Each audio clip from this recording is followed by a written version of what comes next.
Good morning, my beautiful people. Hey, Vince.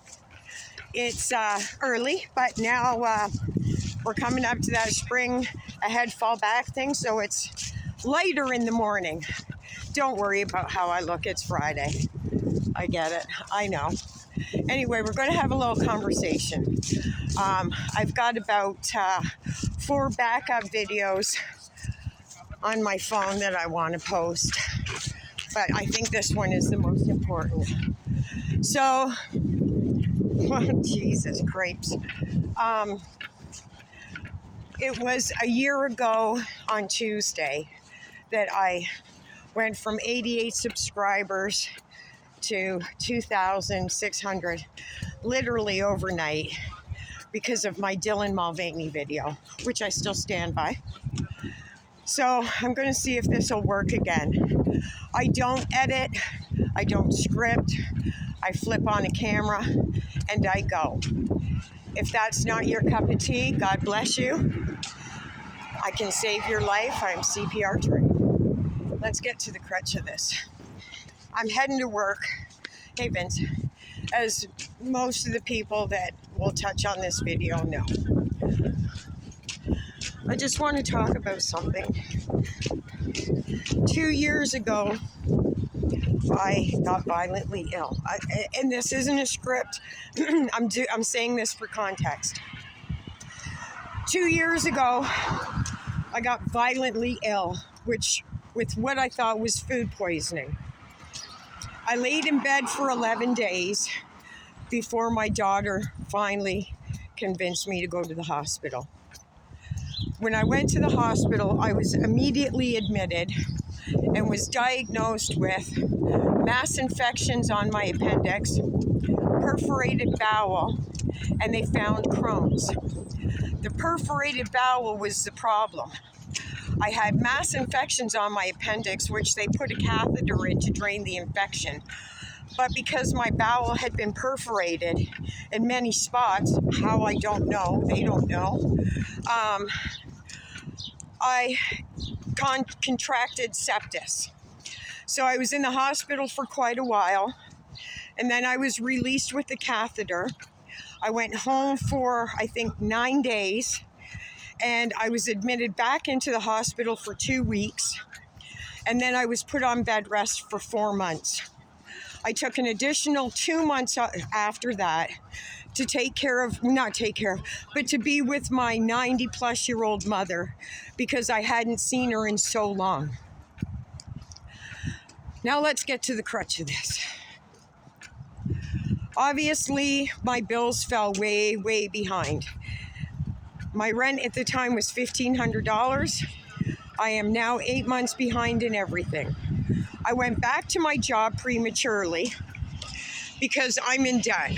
Now, to give a little more context, I was denied disability while I was in the hospital. I don't know why. And I was denied unemployment because at the time I was working with a temp agency.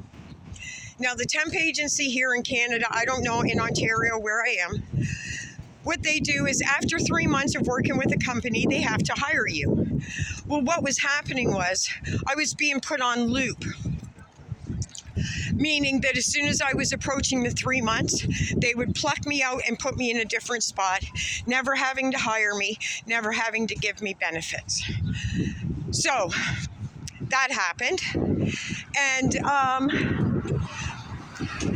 I went to the tribunal. I was in cahoots with my landlord about all of this. I talked to the tribunal, had a Zoom date with the tribunal where I showed them all of my documentation from the hospital, my diagnoses, my prognosis, everything that was going on, and how I wanted to fix this debt. My offer to them was, and I'm sorry to the people that know this story, but there's a reason for this. What I offered them was to fix the problem because I'm not a goof. I pay my bills. I'm in my 58th year. This is my 58th year. And this morning it looks like it, but it's Friday and I'm exhausted. I offered them my rent. plus an additional $500 a month to keep me in the apartment. And subsequently, the landlord basically went, go fuck yourself. We want it all or get out. So the judge, beautiful judge, was going like, this is insane, but, you know, work with her. So they said that they're not going to take my offer, but what they will do is they'll give me 2 months to pay off the debt. I'm not going to do the math because I'm tired and I'm old, but $1,500 times 8 months. And don't forget groceries, internet, phone, life. So she said, like, you know, work with her. So this is what my landlord at the time decided to work with me about. We'll give her 2 months to pay this debt. I just had gone back to work. I had just gone back to work prematurely, still sick, but in debt and in dire need of some money. So I go back to work, and I end up getting another job, and I'll show you in a minute. I'm at work one day, and something's not right in my soul. It's not right.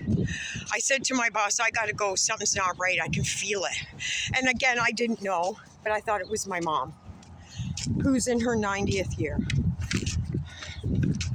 And I go home, and there's an eviction notice on my door. You have 10 days to get your stuff and get out. Now, they gave me 2 months to pay this debt. And I said to the judge, what am I supposed to do? I barely have enough money to eat. I'm not going to come up with all this money. And she said, I can't give you legal advice. What I would suggest is, if you can't come up with all of that money, then maybe save what you can to get the hell out. So I set me up a GoFundMe. I want to stay in my place. I've been there 3 years. And I had raised $5,000 because of beautiful people. This is not a fundraising video. I'm crawling up to my work. This is what I want to say. I have been sleeping on the floor on an air mattress in a spare room of my daughter's place. They're wanting to have a child and are putting it off because I'm living in their room. I thought that it would be a month, maybe 2. I am now on my 9th month.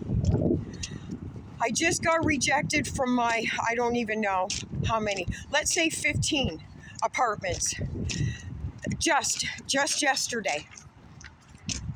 All I'm trying to say is nobody's touching me because I've got this eviction that I wholeheartedly was trying to work out with my landlord. I just want to say this. If you think that homeless are in a tent down by the river and meth addicts, you're absolutely wrong. I go to work every single day, sometimes 6 days a week, and I can't find a home. I have no bed to sleep in. Oh, there's my guy. I have no bed to sleep in. I have no place to call my own. I just want to go home. I am the homeless in Canada right now. Hang on, you guys. Thank you! Thank you. They picked up my garbage. So I've got a very busy Friday today. I work in construction. I build apartment buildings for people that aren't singing "Oh Canada," is what I'm saying. I build luxury units, and it's not me that are moving into them. If anybody has any suggestions, I have tried homeless prevention.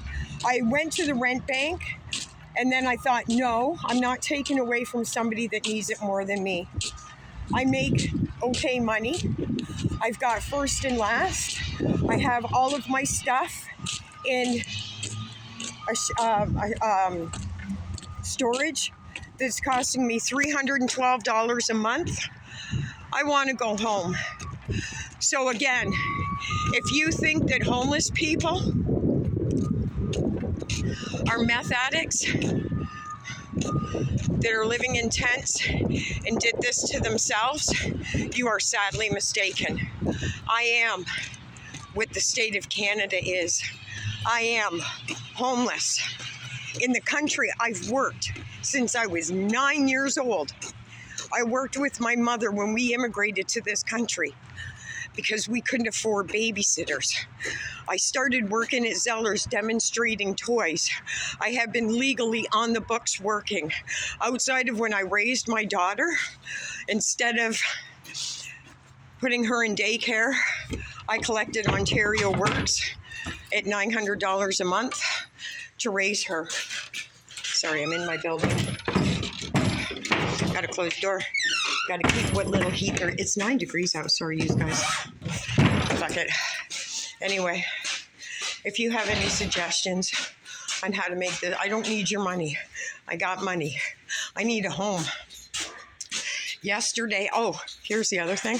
I don't have a vehicle. It takes me an hour and change to get to work in the morning, and upwards of 2 hours to get home every day. I'm in the middle of bumfucked Idaho where I work. I literally live the complete opposite end of town, and I bus because I can't afford a car. And a car's, which is something I would love desperately. I would love to see the beach. But I want to go home. I want to relax when I'm done work. I want to peel off my clothes as soon as I'm done and lay on my couch naked and not have anybody bother me. I want to go home. If anybody's got any suggestions, Pierre Trudeau's son, whatever your name is, why don't you hand out your Christmas bonus to some people that deserve it? Why don't you take care of the people that formed the backbone to this country? My family has worked every day in this country. We don't take from nobody. I did for a while to raise my daughter so that she wasn't put into a situation of being with an abusive babysitter or a neglectful daycare. I raised her. She graduated high school. She's been working at the same job for 3 years. No drugs, no smoking, no tats, no booty shorts, no sexy red, no croissant in my home. Well, her home, but at the time in my home. I was a very hands-on mother. I showed up for every pencil day that she was given. She was very much in communication with her dad, who I separated from, but never, ever stopped her from seeing him. What happened? Why am I homeless? I went to the homeless camp, the actual homeless camp here, and offered those people jobs. We're screaming for people here, screaming, and nobody bit. But here I am in my 58th year, 58. I am 58 years old this year. I've been out on my own for 40 years. I've had difficulties before that I've worked through. I'm single. I've been single for 12 years now. Everything starts and stops with me. Everything. I don't ask nobody for nothing except for today. I'm asking you guys to help me. Spread this video. Let the Canadians know that this is what homeless is. This is homeless. Okay, so I've got an atrocious amount of work to do. It looks like, as you can probably hear, I'm the only one here, as usual. I love the guys I work with, but I am the one that shows up. I am the one that shows up. I never, ever, ever miss a day, ever. And I'm probably one of the lowest paid workers here. I love you, boss, but come on, it's time to grease the palms a little bit. Anyway, the guy that I was saying hello to, he was picking up the 3-ton dumpster that I filled with drywall. I've got some cleaning I got to do in here. I'm taping. I'm a drywaller, by the way, by not trade, by accident, which I love. Look at that, son. I love my job. I wouldn't care how much money I had. I'm showing up every day. I love this job. Love it. I love everybody I work with. What I don't love is what my country has done to me. This unit, this unit, like the others that I'm going to be in today, will be occupied by barely Canadian citizens. Look, I'm an immigrant to this country and I've worked for this country. I need my country to work for me for a minute. I just want a place to go. I want to go home. Spread this video out. Something ain't right in this fucked up country. Something's wrong. And I know who he is. I'm not going to cry, but this is tedious. I work here every day. And then I go home to try and find a place to live. Just to get rejected over and over. Hey, guy. Hey, hello, my love. I'm going to clean down there today. What floor are you on, darling? On second. Okay, what do you need? What do you need today? I need some cash if you have extra. I've got lots of cash. I'm not doing anything with it, my darling. These are my boys. Anyway, I got to go to work. But if you guys can spread this video around a little bit, share it, like it, thumbs it up, just to get the algorithms going. I don't want anything. I don't need any money. I've got money. Not much, but I've got enough. I've got my first and last, my storage every month. I pay to stay at the kids' place on the floor. And I'm telling you, it's just enough room for my air mattress. I want to go home. Spread this video out if you can, you guys. You're a blessing and you're blessed. And I do have some happier videos coming up. But for today, this is what we're getting. Hey, Google, you happy? Bye, guys.